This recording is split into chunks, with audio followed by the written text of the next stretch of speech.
На настано што првенствено се бавеше со грчко-американската соработка на Балканот, амбасадорот на Грција во САД, Василис Каскарелис, истакна дека земјата е сојузник на кој Вашингтон може да му верува.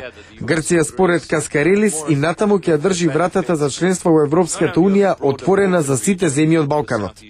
На конференцијата беше поставено и прашањето за поголемата ангажираност на САД за решавањето на спорот со името, со оглед дека досегашните преговори немаат видливи резултати. Well, the simple answer is that the UN has to be the central medium for this process. That's what the parties have signed up for. Обединетите нации мора да останат централен медиум за процесот. На тоа се обврзаат двете страни, како и САД и Европската унија. Секако дека има многу дискусија надвор од процесот во рамки на Обединетите нации со цел да се помрднат работите, но никој нема поголемо влијание во процесот од грчката и македонската влада.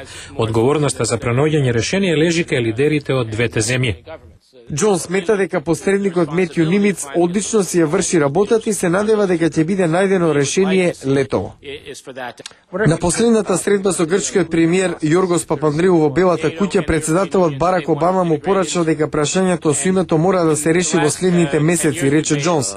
Грчкиот амбасадор Каскарелис смета дека е лоша идеја да се помести тежиштето на преговорите надвор од Обединетите нации, затоа што светската организација овозможува специфична основа на прифатени принципи од сите земји. Of course the US can help.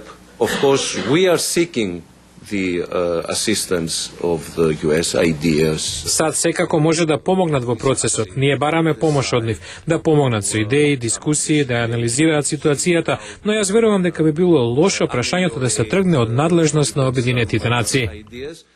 Соединетите американски држави може да помогнат во преговорачкиот процес меѓу Македонија и Грција. Меѓутоа, централната улога ќе имаат Обединетите нации, заклучија соговорниците. Јане Бојаджиевски, Глас на Америка на македонски, Вашингтон.